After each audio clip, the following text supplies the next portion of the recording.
Baiklah, saya Sandra Fitri Helia dengan NIM 1930 10871 akan membacakan materi pertama, yaitu mengenai pengertian psikologi keluarga. Psikologi keluarga adalah yang mempelajari mengenai kejiwaan dalam interaksi individu-individu yang ada dalam sebuah jaringan ikatan darah atau disebut juga dengan perkawinan.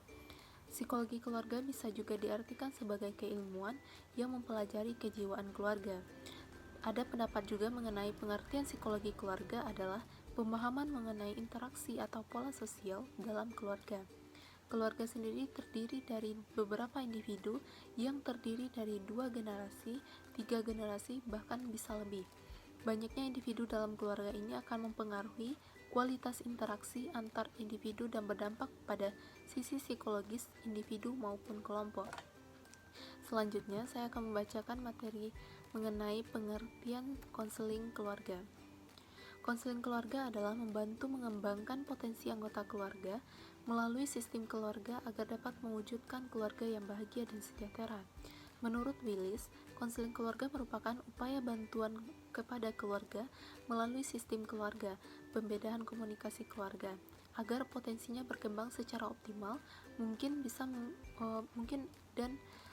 bisa masalahnya dapat diatasi atas dasar kemauan membantu dari semua anggota keluarga, berdasarkan kerelaan dan kecintaan terhadap anggota keluarga. Baiklah, saya Syarifah Aina akan melanjutkan membacakan materi selanjutnya. Selanjutnya yaitu keterkaitan konseling keluarga dan psikologi keluarga. Nah, konseling keluarga merupakan proses bantuan kepada individu yang melibatkan para anggota keluarga lainnya untuk upaya memecahkan masalah yang terjadi di dalam keluarga tersebut. Kenyataannya bahwa manusia dalam kehidupannya itu menghadapi permasalahan. Jadi, karena itu, psikologi dan konseling itulah yang perlu dilakukan untuk menyelesaikan permasalahan atau problem yang ada di dalam keluarga tersebut. Menurut Golden, menjelaskan bahwa konseling keluarga merupakan metode yang difokuskan pada keluarga dalam usaha untuk membantu memecahkan permasalahan atau problem perilaku anak. Dan pendapat lainnya, salah seorang konselor behavioral, konseling keluarga merupakan proses pelatihan terhadap orang dalam hal metode mengendalikan perilaku yang positif dan membantu orang tua dalam perilaku yang dikehendakinya. Jadi, keterkaitan antara konseling keluarga dan psikologi keluarga itu sangat erat karena terjadinya pemecahan permasalahan terhadap permasalahan yang ada dalam keluarga itu, yaitu melakukan konseling keluarga. Baik, saya Sri Wahyuni dengan NIM 1930 akan melanjutkan materi tentang tujuan umum dan tujuan khusus konseling keluarga. Yang pertama, tujuan umum. Yang pertama, membantu anggota keluarga untuk belajar secara emosional menghargai bahwa dinamika keluarga saling bertautan di antara anggota keluarga.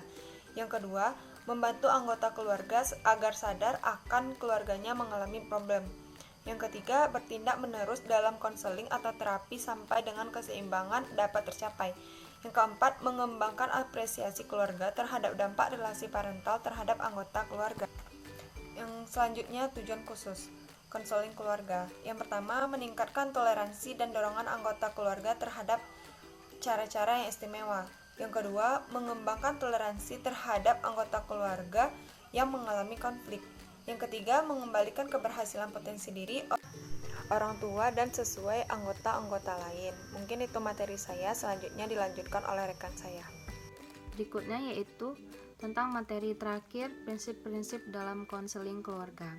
Mengutip dari buku Abu Bakar dan Ludin, Dasar-dasar konseling, tujuan dan praktek tahun 2010, ada 5 prinsip konseling keluarga. Yang pertama, sasaran layanan, yaitu konseling keluarga melayani semua individu anggota keluarga, pribadi, dan tingkah laku individu yang unik dan dinamis, memperhatikan sepenuhnya tahap-tahap dan berbagai aspek perkembangan individu, memberikan perhatian terhadap perbedaan individual klien anggota keluarga. Selanjutnya yang kedua yaitu prinsip yang berkenaan dengan permasalahan individu. Konseling memperhatikan pengaruh kondisi fisik dan mental individu terhadap penyesuaian diri di anggota keluarga, memperhatikan faktor penyebab masalah yang berkaitan dengan kesenjangan sosial, ekonomi, dan kebudayaan. Yang ketiga, prinsip berkaitan dengan program layanan. Layanan konseling harus fleksibel, disesuaikan dengan kebutuhan individu, anggota keluarga, dan masyarakat, disusun secara berkelanjutan membantu anggota keluarga.